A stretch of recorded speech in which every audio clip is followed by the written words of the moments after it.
Okay, so purihin ang Panginoon mga kapatid sa araw na ito sa pagtutuloy ng ating pag-aaral sa Book of Revelation. Nasa chapter 16 na po tayo, no? And after this, we will move to chapter 17. So ilang mga chapters na lang at makukumpleto na natin po itong aklat ng Revelation.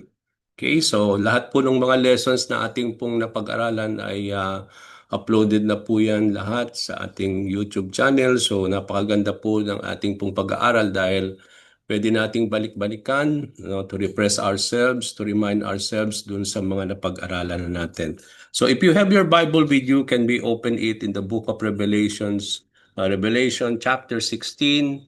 Ito yung magiging second part or last part ng ating pag-aaral. Ginawa nating dalawang parte yung pag-aaral natin para mabigyan natin ng pansin itong bold judgment na ipinapahayag dito sa chapter na ito. Ang ating pong babasahin at pag-aaralan ay verse 10 hanggang sa huling verse, yung verse 21. Okay, Revelation 16 from verse 10 to 21. So allow me to read. The fifth angel poured out his bowl on the throne of the beast, and its kingdom was plunged into darkness. People gnawed their tongues in agony and cursed the God of heaven because of their pains and their sores, but they refused to repent or what they have done. The sixth angel poured out his bowl on the great river of Euphrates, and its water was dried up to prepare the way for the kings from the east. Then I saw three impure spirits that looked like frogs. They came out of the mouth of the dragon, out of the mouth of the beast, and out of the mouth of the false prophet. They are demonic spirits that perform signs, and they go out to the kings of the whole earth to gather them for the battle on the great day of God Almighty. Look, I come like a thief. Blessed is the one who stays awake and remains clothed, so as not to go naked and be shamefully exposed. Then they gathered the kings together to the place that in Hebrew is called Armageddon. The seventh angel poured out his bowl into the air, and out of the temple came a loud voice from the throne saying, "It is done." Then there came flashes of lightning, rumblings, peals of thunder, and a severe earthquake. No earthquake like it has ever occurred since mankind has been on earth. So tremendous was the quake. The great city is split into three parts, and the cities of the nations collapsed. God remembered Babylon the Great and gave her the cup filled with the wine of the fury of his wrath. Every island that fled away, and the mountains could not be found. From the sky, huge hailstones, each weighing about 100 pounds, fell on people, and they cursed God on account of the plague of hail because the plague was so terrible. So purihin ng Panginoon mga kapatid sa araw na ito sa pag-aaral po natin ng mga remaining verses dito sa Book of Revelation chapter 16. As a recap ng ating pong pag-aaral last time, pinag-aralan natin yung first half concerning the first bowl judgment. Yung seven bowl sa ating pong understanding is the third series or the last series of judgment of God's wrath. Kung matatandaan natin, we talk about the first series, yung breaking of the seal, yung pangalawa, yung blowing of the trumpet, and then this is the third and last series of judgment, no, na makikita natin dito, itong tinatawag nating seven bowls. Yung seven bowl judgment will be the last, sabi nga natin. After its pouring, sabi sa salita ng Panginoon, God's wrath will be completed. So makukumpleto na.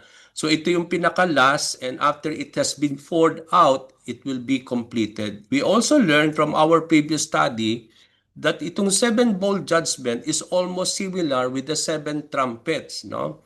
And the plagues in Egypt or plagues of Egypt in the book of Exodus.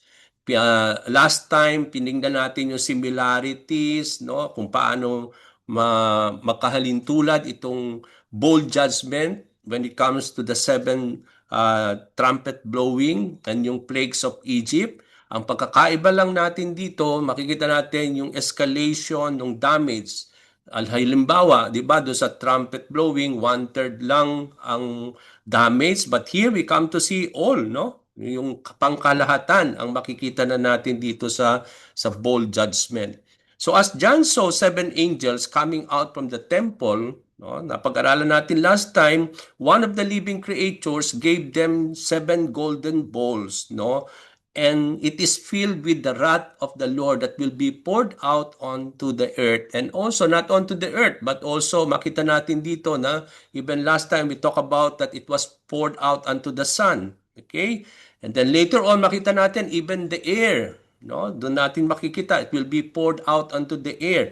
So after this, John heard the voice of God commanding the seven angels to go and pour out the seven bowls of God's wrath on the earth. And that is the voice of God, signifying the start nitong paghuhusga ng Panginoon sa pamagitan nitong bowl judgment.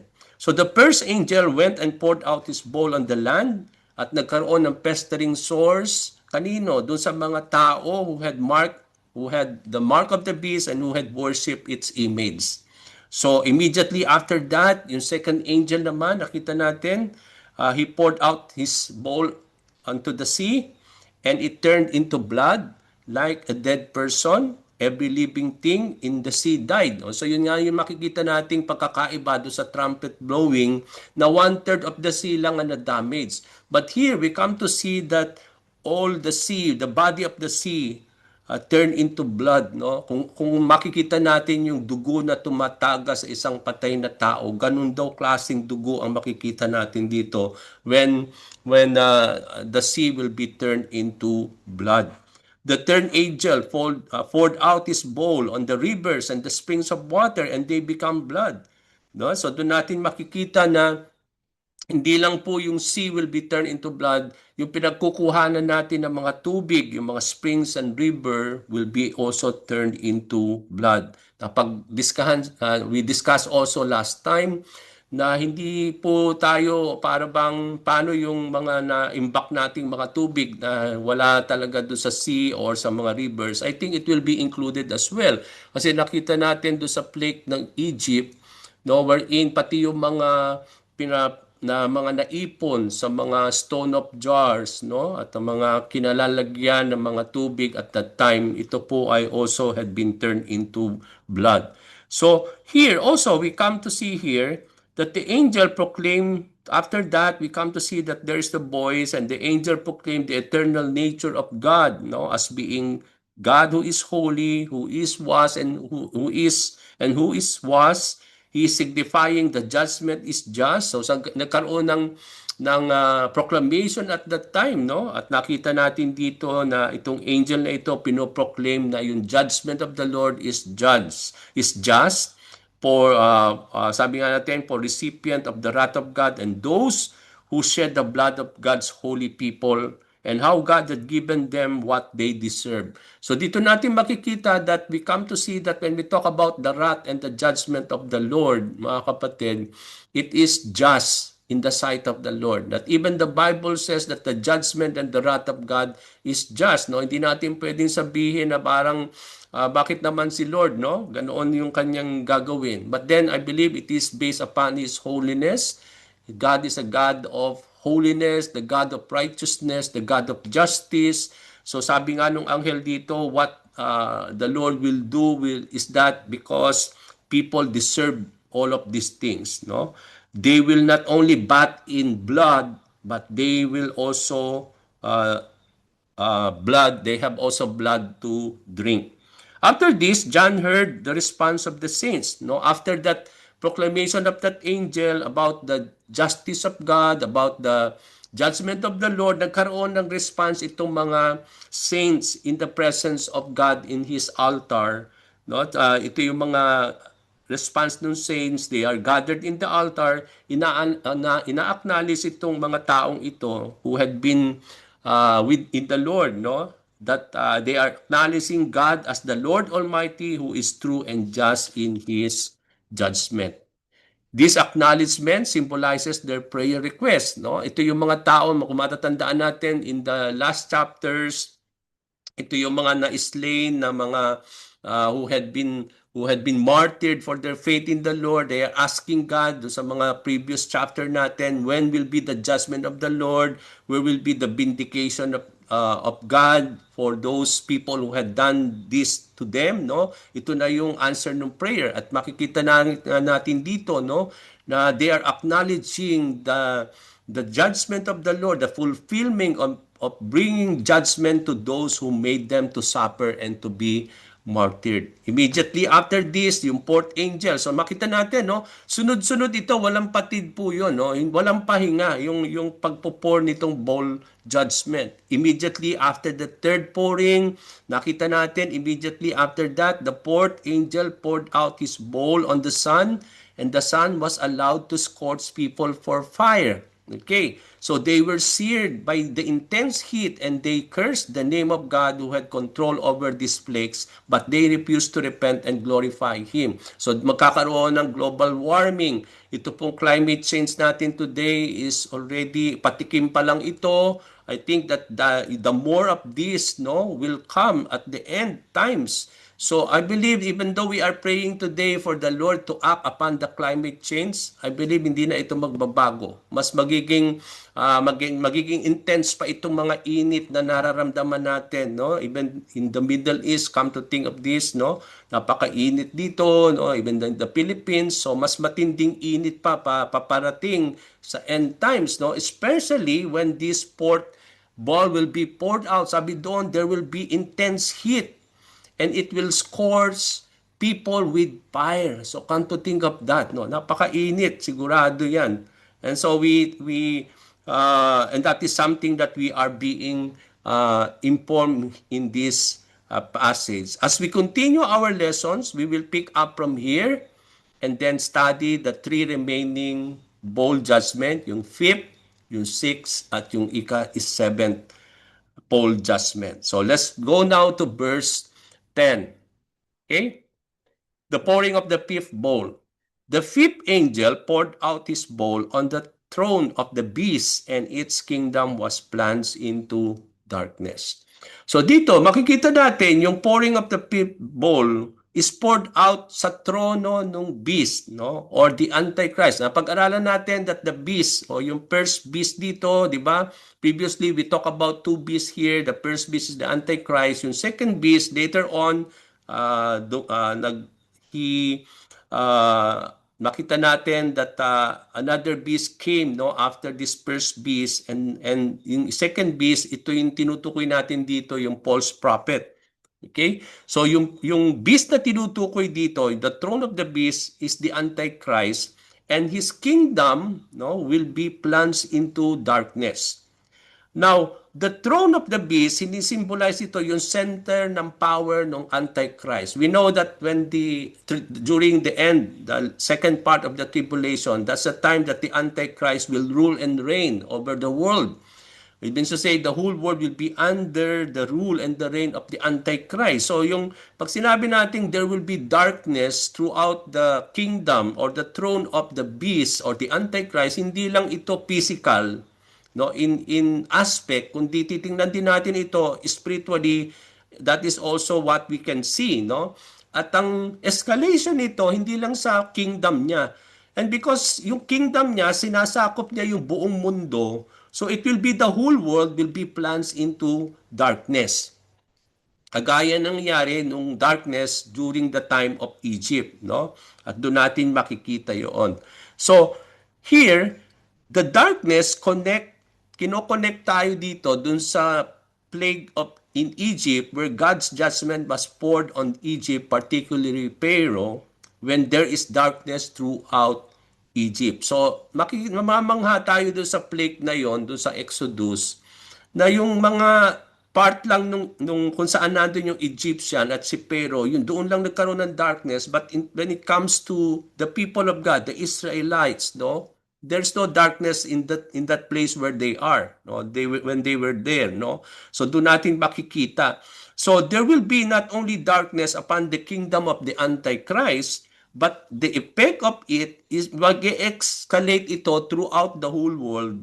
And this darkness is both physical and spiritual. Bakit sinabi natin itong darkness na tinutukoy dito sa fifth blowing, pouring of the peep bowl is because we will come to see physical in the sense that there will be darkness throughout the world. Yung talagang physical and natural darkness, magiging madilim. Okay, yun yung ibig sabihin nun. Yun yung pag sinabi natin physical or natural darkness, that's the first implication of this, that there will be darkness throughout the throne of the Antichrist. Ibig sabihin talagang physical darkness and natural darkness throughout the world at the end of the tribulation, but its scope is also spiritual.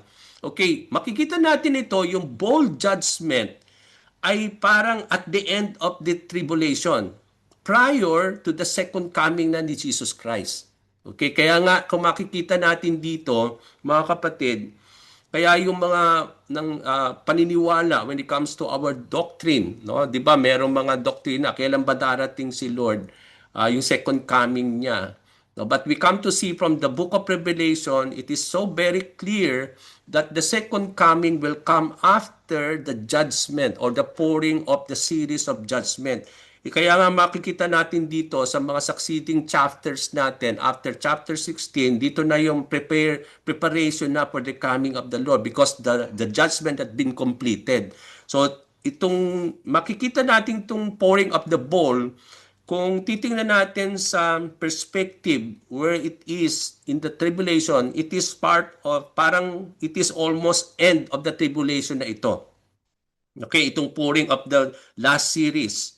Okay, kaya nga dito, makita natin dito that it is not only physical or natural darkness. So magkakaroon ng natural darkness, but also in the physical sense.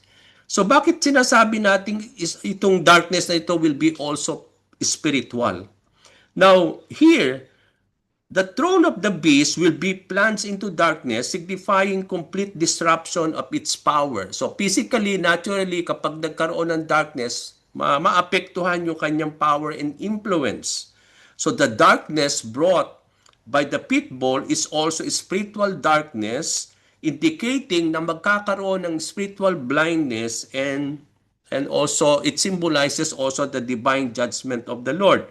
So there will be both a natural or physical and spiritual nature of this darkness over the earth under the rule and the control of the kingdom of the beast. Not only this is evident in the plagues of Egypt, but also prophesied by the prophet Isaiah as he wrote concerning the writings here in Revelation. So itong darkness na binabanggit ni John dito sa Revelation, where there will be darkness throughout the world, when the peep bowl will be poured out, ito'y sinulat ni Isaiah at makikita natin ito na sa Isaiah 60 verse 1 and 2. Okay, so let me read for you. Arise, shine, for your light has come, and the glory of the Lord rises upon you. See, darkness covers the earth, and thick darkness is over the peoples.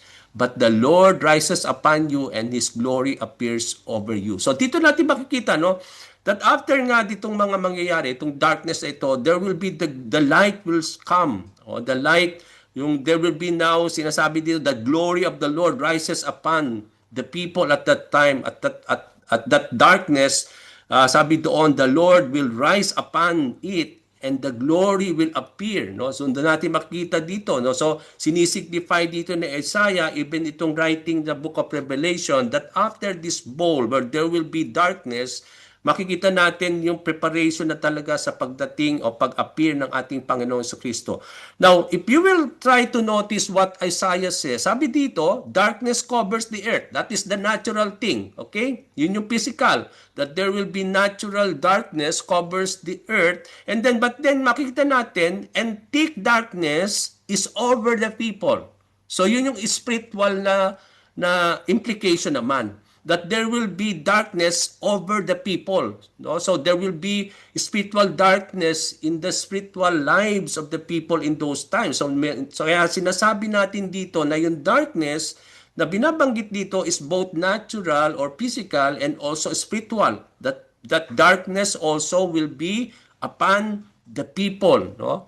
So from the writings of Isaiah, we also see how darkness is characterized as both physical and spiritual. It covers both the earth, ito nga yung physical, and the people, yun nga yung spiritual. There is darkness over the land and darkness over the man's heart. So makikita natin that will be yung inclination of the heart of the people even at the time of judgment, it will be fully darkness. Kaya kung makikita natin dito, no, na patapos na yung judgment of the Lord, people are still not repenting upon God. No? Kaya makita natin dito, no, kine-curse pa nga nila yung name of the Lord. So, paano mangyayari yun? So, it means to say they are really filled with darkness, no? In the heart of the people, hindi lang nandun yung hardness of their heart to repent, but we come to see that they are indeed living in darkness. So, but the Lord's glory, sabi doon, and the light will come. All of this brings us to the description of the events that take place leading to the battle of Armageddon and the second coming of Jesus Christ as seen in the last two bowls. So dito makikita natin yung 6 at yung 7 bowl, magkakaroon ng battle, yung tinatawag nating battle of Armageddon, no? I-discuss natin yan mamaya. So, yung Isaiah 61 and 2 can be viewed as something that is evident now and its broader effect on the second coming of the Lord. Kung titingnan natin itong sinasabi ni Isaiah 60, Isaiah sa chapter 60, verse 1 and 2, no? Yung kung pag-aaralan natin ito, it is both now, nangyayari na ito ngayon, but it will be seen yung broader dito, yung context nito on the second coming of Jesus Christ. Now, bakit ko sinabi that it is now happening now? Oh, it is evident now, no, evident na ito ngayon because we believe that people are also characterized being darkness today, no? Before we are also living in darkness. Yung inclination ng ating heart is also darkened. But then, sabi nga sa Bible, God has removed us from darkness into His marvelous light. That's why we are now light in the Lord.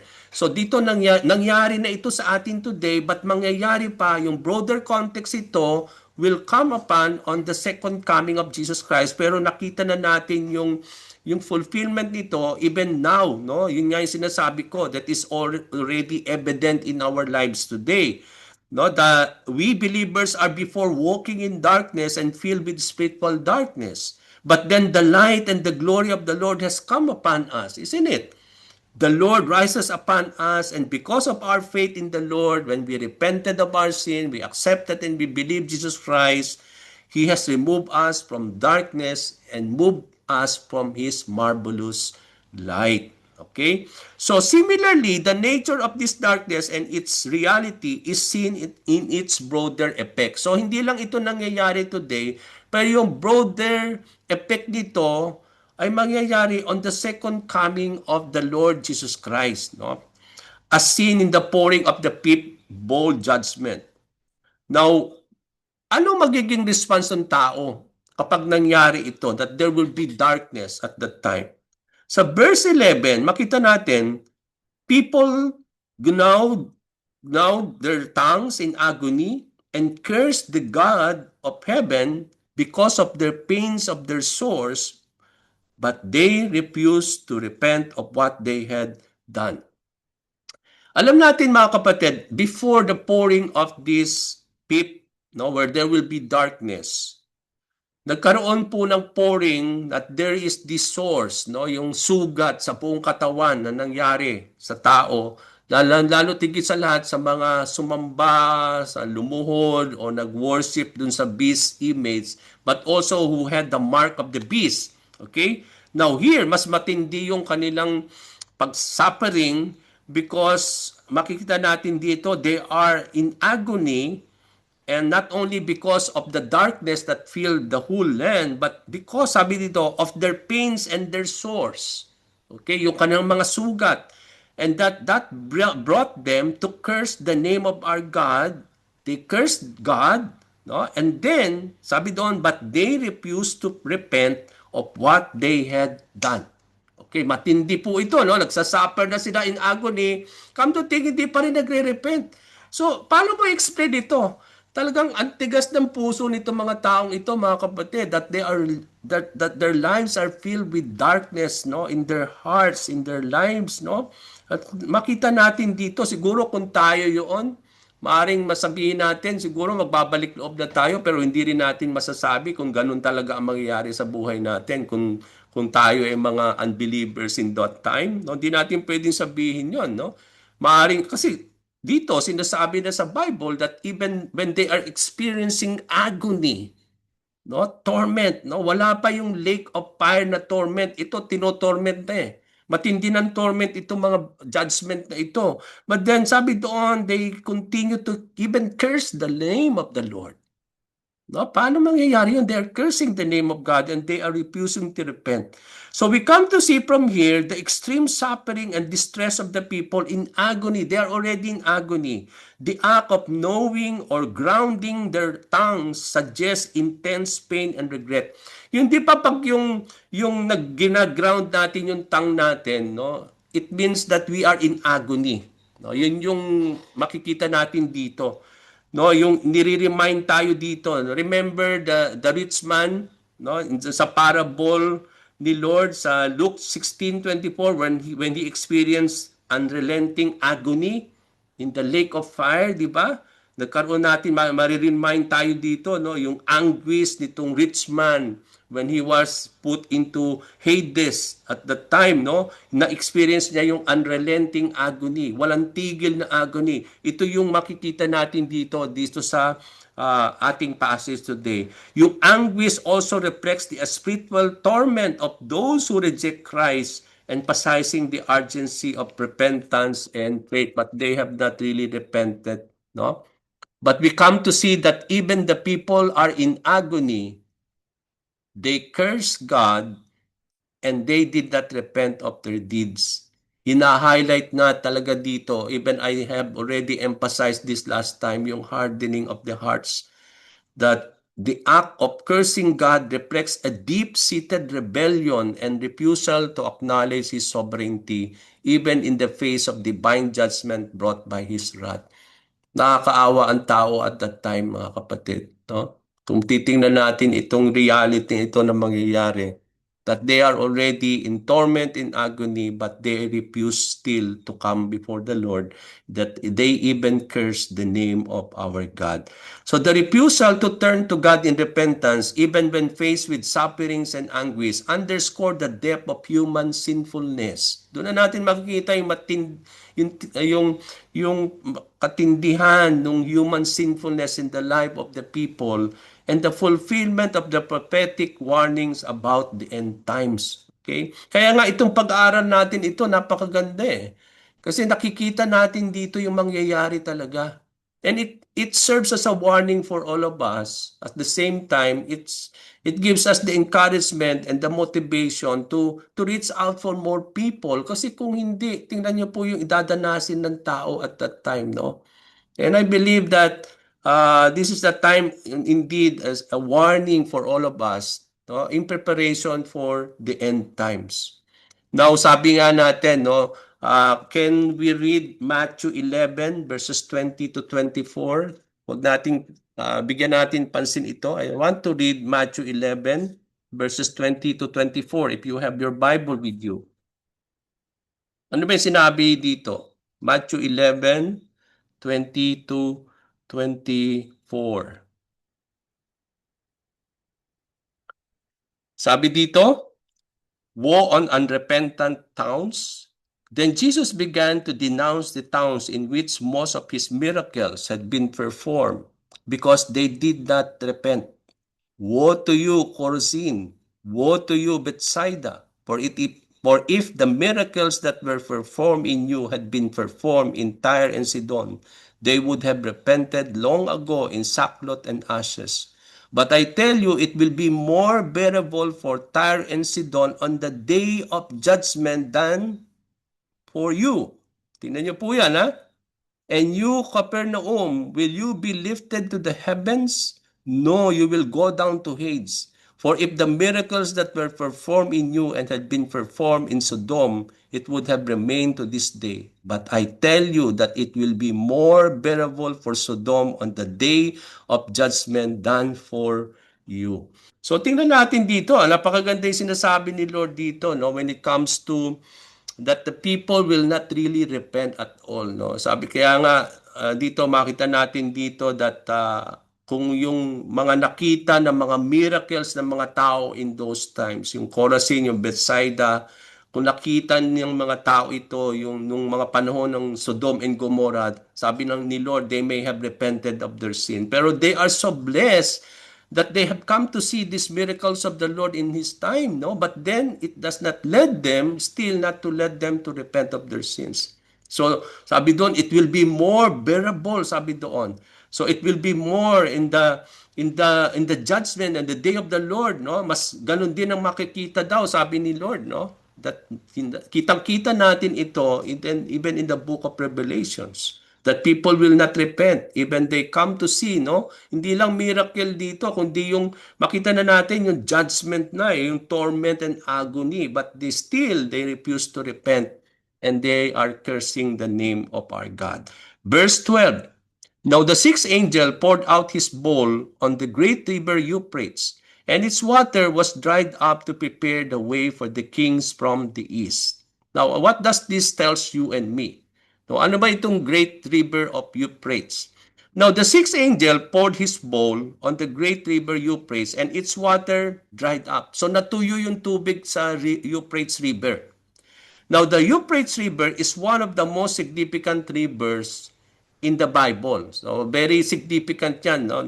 Lagi nating nababasa yan. It symbolizes a boundary or barrier. It was the eastern boundary of the land promised to Abraham's descendants. So, kung titingnan natin yung promise ni Lord sa mga descendant ni Abraham, na yung limitation, no, yung boundary where nung promised land, no, makikita natin dito part yon yung up to the Euphrates River, no, so sa east side. So makita natin dito, ito yung eastern boundary na pinamis ni Lord dun sa bayan ng Israel, no, sa descendant ni Abraham. Historically, kung titingnan natin itong Euphrates River, mga kapatid, it provides doon yung pinagkukuhanan ng tubig and serves as a natural defense at that time for Babylon and Assyria in the ancient time. So parang yung Nile River in the time of Egypt, doon sila kumukuha ng tubig. At the same time, it is somehow a protection or natural defense sa Babylon and Assyria in those times, no? Na parang defense nila ito so that they cannot be easily defeated or somehow in the time of war, no? When it comes to their enemies. So after the pouring of the sixth bowl, mga kapatid, the water in the river will be dried up. Matutuyo siya. Mawawala yung tubig. And anong purpose? Bakit magda-dried out yon? Nire-recall dito, mga kapatid, makita natin to, parang nire-recall dito again ni God, yung parting of the Red Sea, no, where there will be a dried land, no? And even when, remember in the writing of the book of Joshua, when the people of God and Joshua will now be crossing the Jordan, no? Natatandaan niyo yung preaching ni Pastor Abel last Sunday, no? The Jordan River serves as parang changes, no? Symbolizes changes, no? But then bago nila matamasa itong promised land, there is this river that they have to cross, no? And by that time, malalim po pa yung Jordan River in those times. Pero kung pupuntahan na natin ngayon yan sa Jordan, sa Israel, hindi na ganun kalalim ngayon yan, no? But in those times, it is still very high at that time, no? Makikita natin dito that this nire-recall tayo dito doon, no? Parang pinapaalala where God made a way for His people. Now, it dried up for what purpose? Sabi doon sa salita natin kanina, the water dried up to prepare the way for what? Prepare for the kings from the east. Okay? So dito natin makikita that there will be rulers or kings that will come out from there, that they will pass this Euphrates River because it become dry, no? At nire-represent nito yung mga rulers, mga forces from the east region of Euphrates. Sinasuggest dito that there will be the gathering of nations, na that they will form a coalition to battle God, at ito nga yung Battle of Armageddon. Okay, ito na yon, yung preparation natin, no? Ito yung sinasabi natin that in the Bible, in the book of Revelation, meron tinatawag nating Battle of Armageddon. Well, all the nations of the earth will gather and form themselves into a coalition, and they will battle God. Okay, so dito natin makikita yon. And then to prepare that, kailangan matuyo yung Euphrates River, no, for them to walk onto that.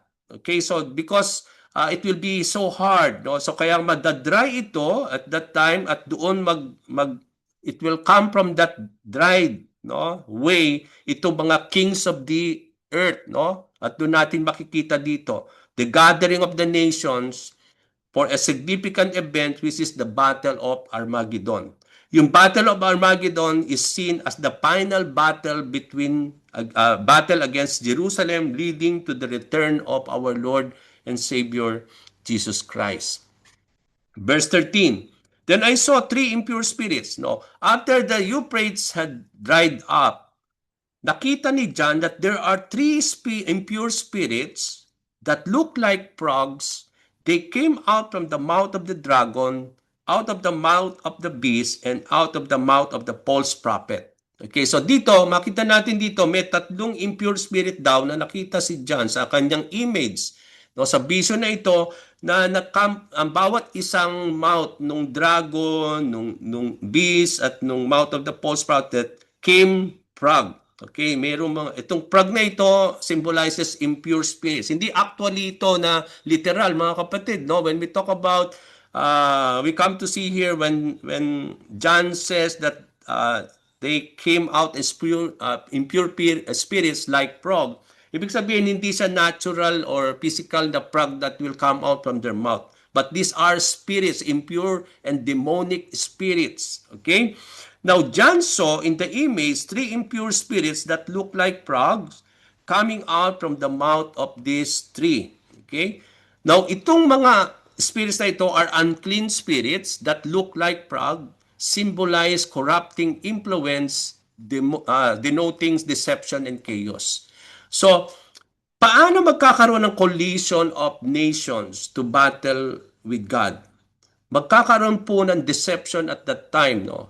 People will be deceived. Magkakaroon po there will be a influence from the people. They will be deceived, and what will make them to be influenced and deceived is itong unclean spirits na ito that will come out from the mouth of these three. Sinisimbolize ito yung deceiving spirits that will come from the mouth of the dragon, who is Satan, from the mouth of the beast, who is the Antichrist, and from the mouth of the second beast, who is the false prophet. The word mouth here means communication or influence. It means to say they will use their communication, their mouth, no, to proclaim this deception. Okay, so doon natin makita, the unclean spirits will spread lies, deceit, and false teachings that will proclaim by the three figures representing the unholy Trinity, mimicking the Holy Trinity of our God. Okay, so kung merong Holy Trinity, may unholy Trinity din. No, si Satan, yun nga si Satan, yung Antichrist, and the false prophet. These are sa Bible, ito yung tinatawag na unholy, no, Trinity, unholy Trinity. Compare sa Holy Trinity, that God the Father, God the Son, and God the Holy Spirit. Minimimic nila yon, no? They will deceive and lead humanity away from God at that time.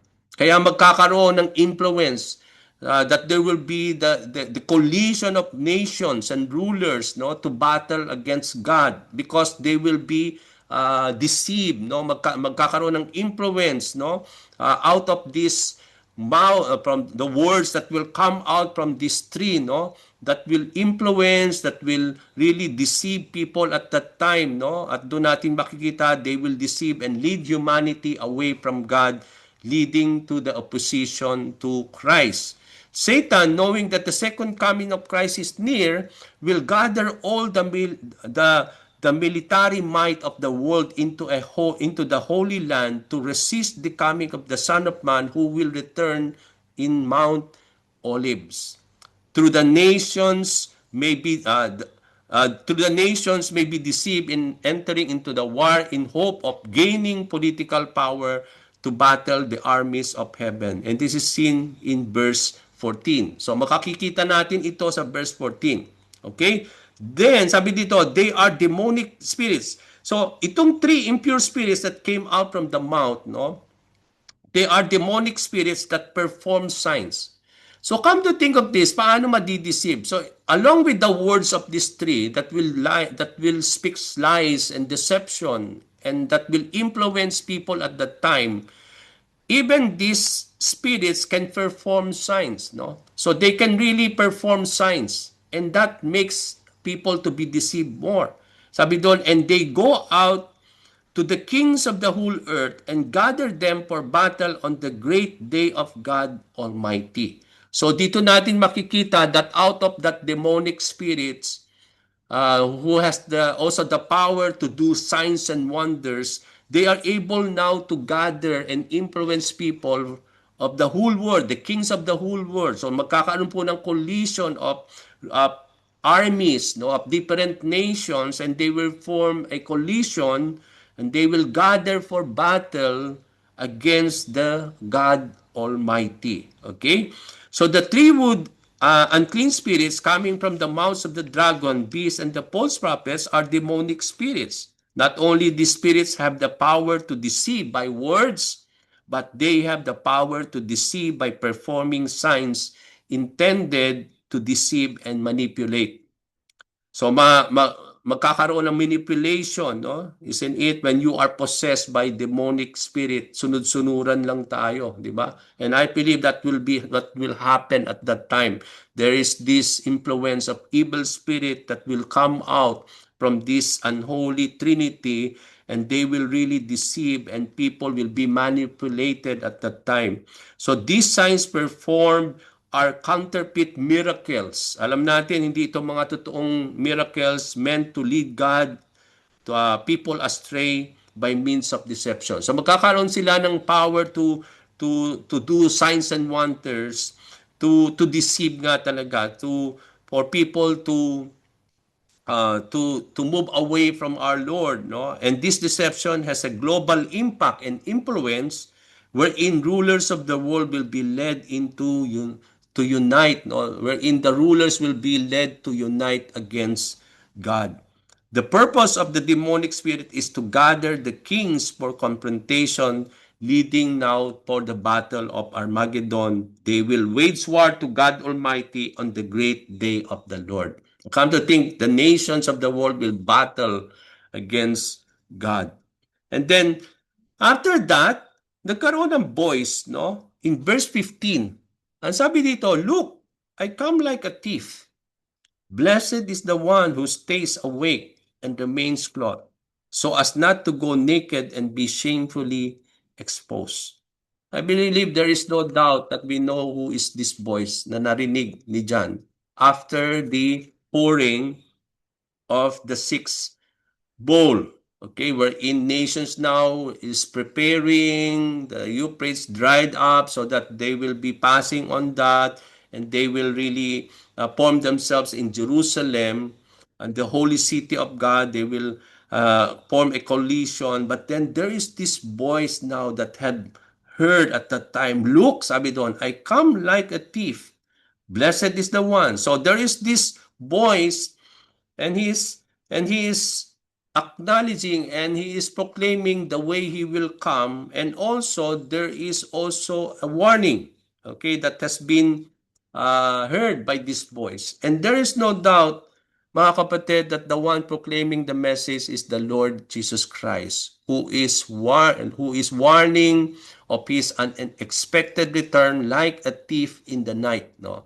So paano natin makikita ngayon? So doon natin makikita nga yung the second coming now will come, no? And then merong introduction nga that how it will happen, that it will come like a thief in the night. No, na yun yung makikita natin dito. Na pag sinabi nating thief in the night, it is unexpected. Jesus will come like a thief, emphasizing the unexpected and sudden nature of Christ's return. So meron ng preparation na talagang mangyayari after, sabi nga natin dito, na after the pouring of the bowl judgment, there is now the preparation for the coming of the Christ, of coming of Christ. And then sabi nga natin, in preparation for the establishment of His kingdom here on earth. Now itong pinoproclaim nitong voice na narinig sa verse 15, and it is the voice of Jesus Christ, is something that we are able to see in reality sa mga passages in the New Testament. It is being proclaimed by Paul and also by Peter. Paano nila kinarakterize yung coming of the Lord, yung the day of the Lord? Sabi ni Paul sa 1 Thessalonians 5:2, for you know very well that the day of the Lord will come like a thief in the night. Okay, like a thief. Di ba pag isang thief na lagi yung mag-a-atake in the night. No one, sino ba yung thief na mag-a-attack sa day, no? Because they can be easily seen, lahat ng tao awake, no, gising. They will always attack, no? They will do their thing when in the night, na kapag madilim, at tulog ang tao, they will do their thing in the night. So here, makita natin dito that the coming of the Lord, sinabi ni Paul, will be like a thief in the night. No? Ibig sabihin, hindi natin alam kailang aatake itong mga magnanakaw. No? They will become, it is unexpected and it is so sudden. Okay, magigising ka na lang, nalooban ka na.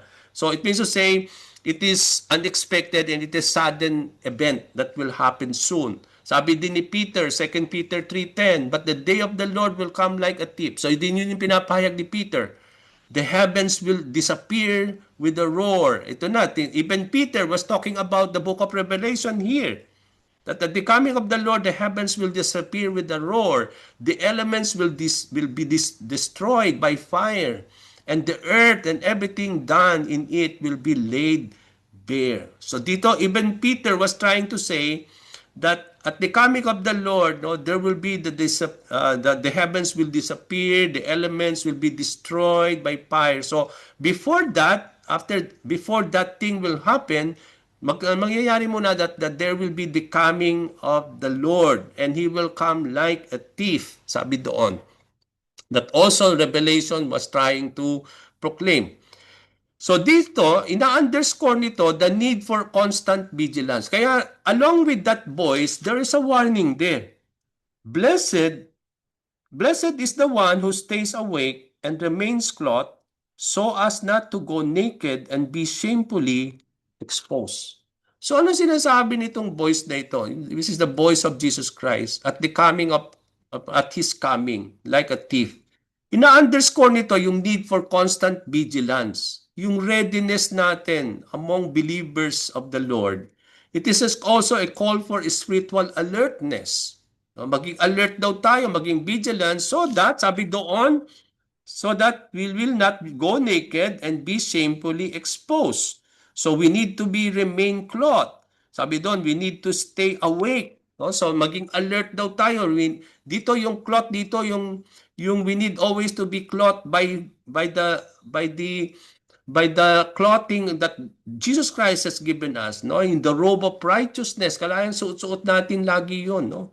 So dito natin makikita to remain awake means to have a state of spiritual alertness and readiness, as signified in the parable of the 10 virgins. Diba? Makita natin yung 10 virgins, the parable of the 10 virgins. Makita natin dito, were so ready, no? They were so awake to para salubungin yung groom, no? We come to see here, but then we come to see here also that yung hap is not really prepared, no? So dito makita natin yung spiritual alertness natin and readiness for the coming of the Lord, that we will not be like the foolish 5 virgin who has not really remain prepared and alert, no, sa pagsalubong sa ating Panginoon. We are to be clothed with the righteousness of Christ. Sabi doon, stay clothed. Okay, be clothed always. So, kailangan natin lagi to be clothed with the righteousness of Christ, which is the sign of dignity and our status, and being properly dressed to meet Christ. No? Kailangan natin talaga na we need to be clothed too para salubungin ang ating Panginoon. This is essential for not to go naked and shame to be exposed. Bakit kailangan natin we need to be awake and to always be clothed? Warning yun ni Lord kasi ibig sabihin, possible din pala that even though we are believers, we can be naked and be shamefully exposed, no? And to combat that, para hindi raw mangyari yon, kailangan natin, we need to be awake, we need to be clothed, always clothed. So, we will not go naked and to be exposed shamefully. Yung nakedness dito in the Bible represents vulnerability, shame, and sin. No? Na sabi nga natin, even though we are saved people, vulnerable pa rin tayo. Okay? No, kaya nga, we need to be alert, we need to be spiritually, sabi nga natin, cloth, no? Yung i-maintain natin yung ating faith, yung stand natin on the truth, no? Because sabi nga natin, we don't know if what will be in the tribulation, if we will not suffer in tribulation or if we will suffer in tribulation. Nakita na natin lahat ito, no? Yung mga nakikita natin sa Book of Revelation. So it's so important for us really to be alert, no, mga kapatid, so that we will not be exposed. Sabi nga natin, be shamefully, and we will being naked. So the warning against being found naked is a call to maintain our spiritual integrity and imputed righteousness that had been given to us by the Lord. To be found naked and shamed to be exposed is a metaphor siya for spiritual disgrace that comes from being unprepared for Christ's return. So, dito, makita natin dito na ang itong metaphor na ito that you will be found naked and shamefully exposed. Metaphor siya, pero ang binibigyan ng pansin metaphor na ito is yung you will be put into disgrace that you are not prepared to meet the Lord. Yun ang sinasabi doon. Na kapag hindi tayo awake, hindi tayo always clothed, it means that we are not really prepared to meet God, to meet our Lord, no? Ito yung sinisimbolize, ito yung spiritual unpreparedness. And it will be shame, no? Brought by our guilt that we are not really prepared to meet our God. So, ano yung ways for us to be awake? Ngayon, kung ito ay warning for us, what will maintain our alertness till the coming of the Lord, no? Paano tayo magiging awake for us to continue to be clothed always? Unang-unang mga practical ways for you to stay awake, be prepared, and being alert. Unang-una, daily fellowship with the Lord through word, through the Bible reading, through the prayer. Yan po yung to be prepared always. Kaya today, the more we need to be biblically inclined, no, in reading the word of the Lord to prepare us for the tribulation, to prepare us for the coming of Jesus Christ. Prayer is so important, mga kapatid, to be prepared, to be alert, mga kapatid. Yung daily fellowship natin with the Lord, no, through the through His words and through prayer, that needs to be always to be done in our lives. Second thing that we need to do to have that practical way to be alert and be prepared, expectant longing. Magkaroon tayo ng expectant na huwag tayo maging complacent na, okay, matagal pa naman siguro darating si Lord. No. It can be today, it can be this night. So, ilagay natin sa isip yon na prepare tayo. I need to prepare today. Baka paano si Lord ngayon darating. So, magkaroon tayo lagi ng expectant na longing for the coming of the Lord, for the appearing of Christ. It can happen today. Now, ang tanong, if He will come this night, are you prepared? So, dapat maging prepared tayo. And for us to have that kind of preparedness and alertness, ilalagay natin sa isip darating na si Lord. Kaya I need to prepare. Hindi ako magiging relax, hindi ako magiging complacent lagi. I need to be prepared to meet my God.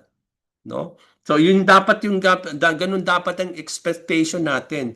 Yung active obedience natin, doing the master's will until he comes. Di ba yung parable when the master went out, binigyan sila ng mga utos ng master, no?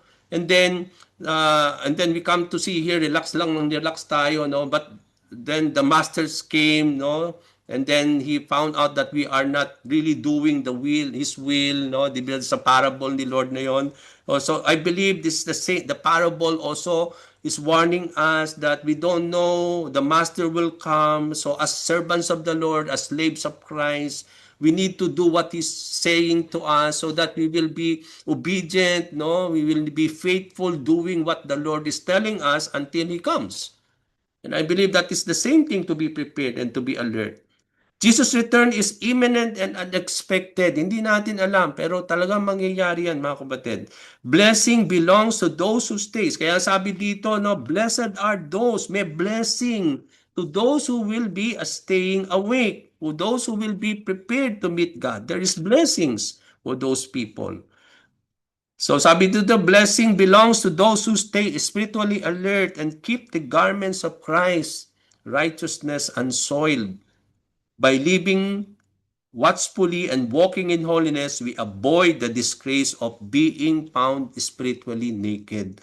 So we don't want to be found spiritually naked, but we need to be watchfully walking in holiness, in righteousness, instead of for us to really welcome the Lord, no, with confidence and with joy. Verses 16 to 17. Then they gathered the kings. Ito na nga, no?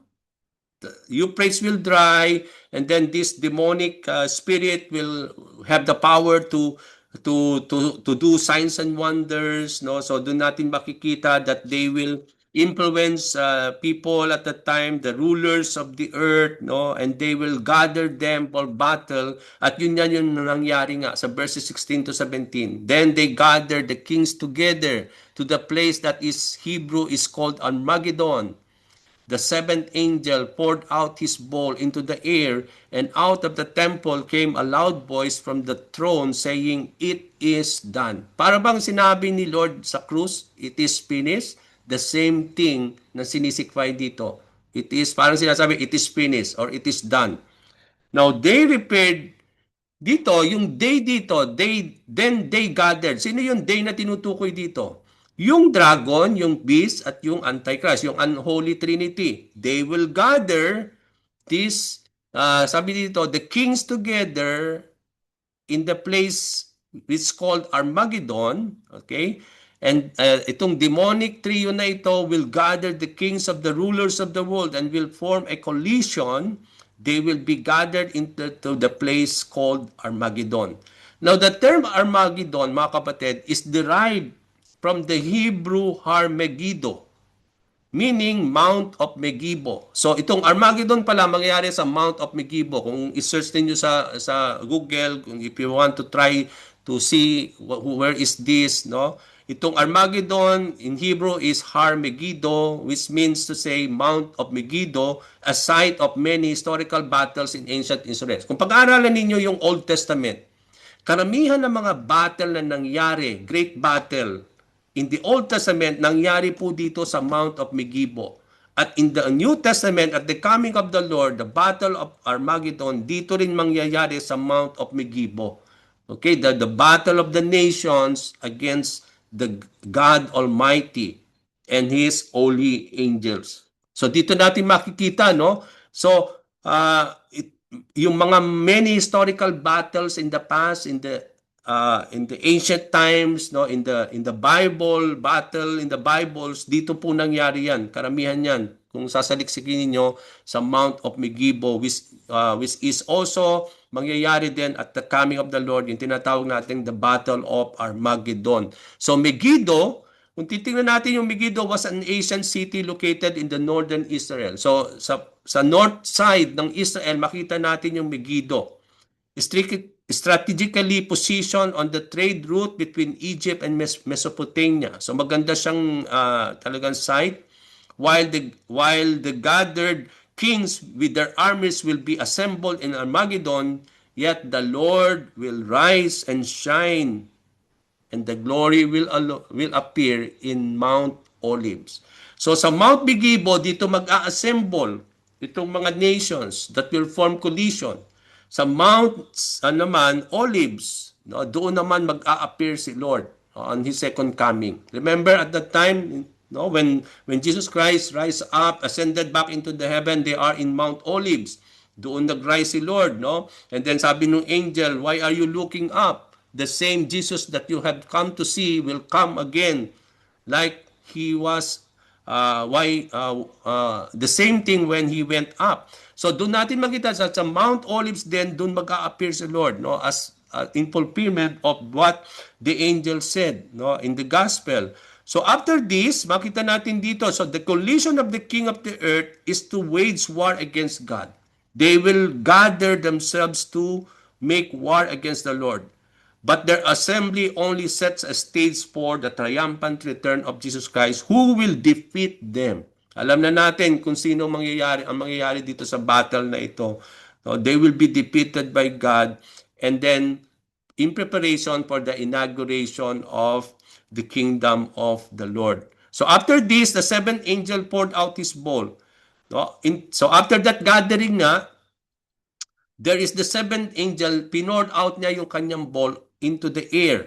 And the loud voice came from the throne of in the temple saying, it is done. Parang sabi ko nga, parang yung the words of Jesus Christ when He completed the work of redemption and salvation, when He said, it is finished. Yung na-perfect na niya yung salvation. The same thing here. Ganun din, yung parang sinabi rin, it is finished or it is done. The declaration of, ine-echo nito yung completion of the plan of the Lord, the plan of redemption, and the fulfillment of His purposes as He promised in His words. So since the air surrounds humanity, come to think of the air is so important. Air is everywhere. No, doon natin makikita na, di ba, yung when he scores when the ball was when poured onto the sun, no, makita natin yung effect noon. Come to think that the ball judgment being poured into the air, because air is everywhere. So doon natin makikita yung symbolism nito, no, yung implication na ito that it will really surrounds all humanity. Because air is so important in our lives, it surrounds us, no? Everywhere there is air. So doon natin makikita that the bowl has a worldwide application leading to universal plague at that time. So after the angel poured the seventh bowl into the air, what happened after this? Nung pinor yung bowl sa air everywhere, ano nangyari? Then came flashes of lightning, rumblings, peals of thunder, and severe earthquake. Now, this is not just an ordinary earthquake, mga kapatid. Wala pa itong nakikita nating earthquake today. Sabi doon, no earthquake like this has ever occurred. Mas matindi, no? Since mankind has been on earth, sabi sa salita. So tremendous was the quake, sabi ni John when he was writing it. Nung nakita niya yon, no, he was writing, no earthquake like this has ever happened that occurred since mankind has been here on earth. So tremendous was the quake. So when there are flashes of lightning, di ba? When there is flashes of lightning and thunder and great earthquake, it reminds us of the presence of the Lord, isn't it? In Mount Sinai, when God met the people of Israel, yung manifestation ng kanyang glory, there is thunder and lightning and there's great earthquake. Remember the story at that time. The people were so feared with fear that they don't want, and then God started now to speak. He was proclaiming the commandments, no, with fire and thunders and lightning, that they were so frightened. Kaya sinabi nila kay Moses, we don't want to meet God. Ikaw na lang ang yung mag-meet sa kanila. Kaya doon nangyari yung mediator, no? God, ang longing ni God at that time, desire niya is He wants to speak directly to His people. But because yung mga Israelites, they were so feared to meet God, kaya nagkaroon ng mediator. Kaya nga si Moses nga ang tagapamagitan kasi they cannot sustain the glory of the Lord. Kaya nga si Moses ang nagmi-meet kay God and then he will return back to the people. Yung mga bagay na gusto parating ng mga tao kay Lord, si Moses ang nag-ano. The same thing in us, no? When it comes to God, our mediator is, there's only one mediator between God and man, and that is the man Jesus Christ, our Lord and Savior Jesus Christ. He is the great high priest in the presence of the Lord, making intercession. Siya yung ating pong paraclete, okay? The comforter in the presence of our God. So, we come to see here that when there is the flashes of lightning, it means the presence of the Lord is there. No? So, ito na yung it will be done, no? It will be the completion of everything. Kaya makita natin yung presence of the Lord here, the power of God in this that symbolizes the divine judgment and the power of our God. The earthquake is so severe and great that there has ever occurred since mankind lived on earth. Name the great earthquake that we have experienced here on earth. Marami, matindi. Yung damage noon, maraming namatay, no? Name it. Pero kung titingnan natin itong earthquake na ito na mangyayari on the pouring of the seventh bowl, mas matindi mga kapatid. No? Anong mangyayari? Sabi doon, great is tremendous in magnitude na ano magiging damage nito. Verse 19 to 20, the great city, which is Jerusalem, will be split into three parts. Come to think of that. Okay? Magdi-divide no, into three parts. The cities of the nations will collapse, sabi doon. God remembered Babylon the Great and gave her the cup filled with the wine of fury of his wrath. Every island fled away. Come to think of this, no? And the mountain could not be found. Paano yung mangyayari yon? No? So it means to say, we come to see here the effect of the seventh bowl when it was poured into the air, no? This great earthquake, after the great earthquake, yung great city of Jerusalem split into three parts. Lahat ng cities of the nations will collapse. Name the cities all over the world, it will collapse, mga kapatid. It indicates a widespread destruction affecting multiple cities and global impact when this great earthquake will happen. 'Di ba in the Philippines we now warn tayo yung mangyayaring great earthquake, 'di ba? That will yung fault daw that will come to many places. Yun nga yung binabantayan ngayon sa Philippines eh. And I believe if the Lord will really allow us no to experience this thing no, so mangyari man yung fault na yan na winawarn tayo sa Philippines no, it cannot be compared to this earthquake that is being revealed in this passage as well. So God acted on this promise as He remembered Babylon the Great. So dito makita natin where there's the places, nandun si Lord. And God remembered, nung sinabi ni Paul, ni John, that God remembered Babylon the Great and gave her the cup filled with the wine of fury and his wrath. Ang ibig sabihin nun, sabi nga natin dito, He acted on His promise. Yun ang ibig sabihin when God will remember something, ang ibig sabihin nun, hindi makakalimutin si Lord. Hindi yun ang ibig sabihin nun. When He remembered something, He will act. Ang ibig sabihin nun, He will act always on His promise. Remember the time when the people of Israel, they are in bondage of Egypt and they call unto the Lord? Diba? Ang sabi doon, after that, God remembered their covenant, His covenant people. Ibig sabihin, hindi sila nakalimutan ni Lord. Ibig sabihin nun, He acted upon them. When He remembered something, He will act on that promise of the Lord. No? Yun ang ibig sabihin nun. And He remembered Babylon the Great. Ano yung Babylon the Great? Di ba sinisimbolo, di ba napag-aralan na natin yon that Babylon the Great will fall, no? Tatlong beses sinabi doon, it will fall, no? So, sa previous chapter natin. So it means to say, yung Babylon the Great is a system, no? It may be the system of the Antichrist, the rule, yung government niya will collapse doon. Diba? Yun ang ibig sabihin noon. It can be also a city or a place no, that is characterized of opposition to God. No? It will really, sabi doon, there is where the Lord will pour the wine of His fury and wrath. Doon niya ipopour daw yon when He remember His promise to His people. Okay? Yung great Babylon, sabi nga natin, will be destroyed. No? They will drink the wrath of the wine of the wrath of the Lord. Sabi doon.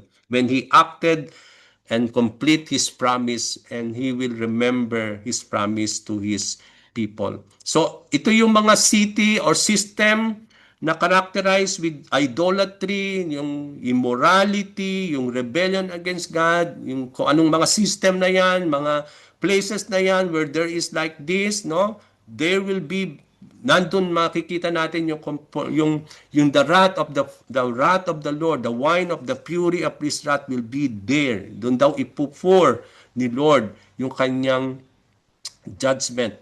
These nations are made to drink the cup of God's wrath, leading to their downfall.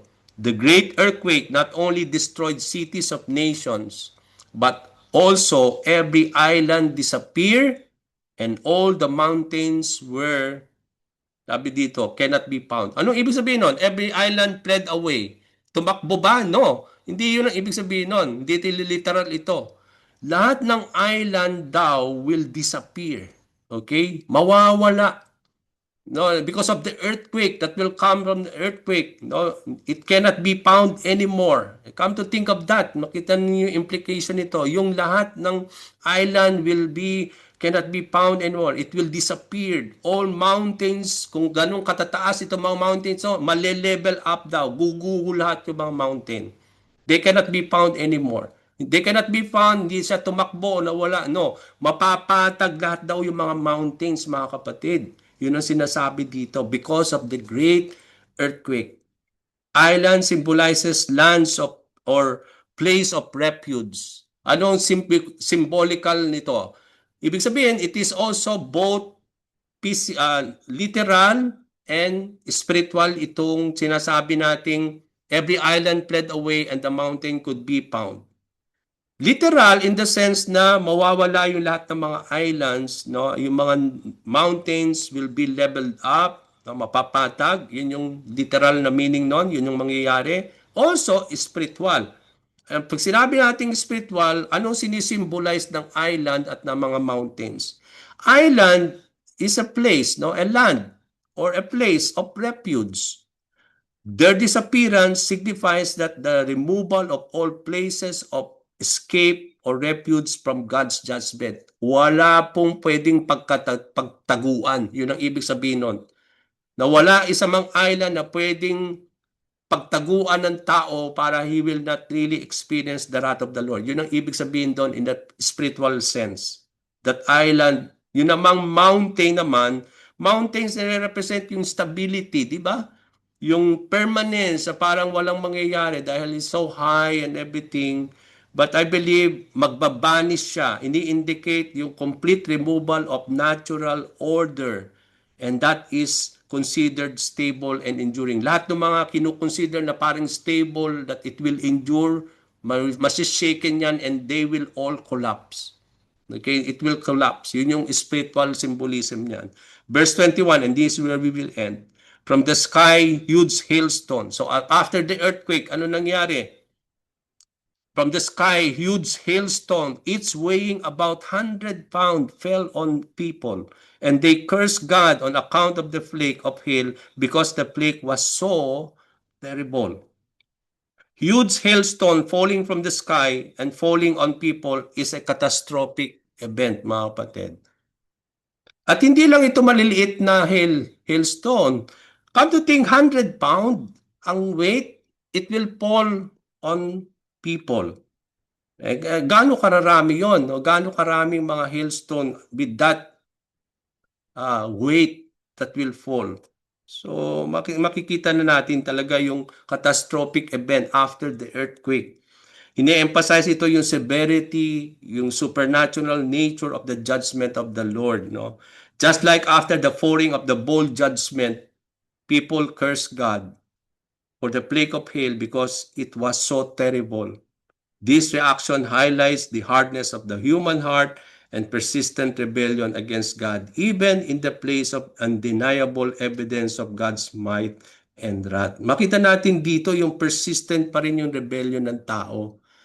Na parang taliwas yun sa parang tingin natin dati nung bago natin pinag-aralan tong Revelation na parang magbabalik loob ang tao when he but that is the opposite of it.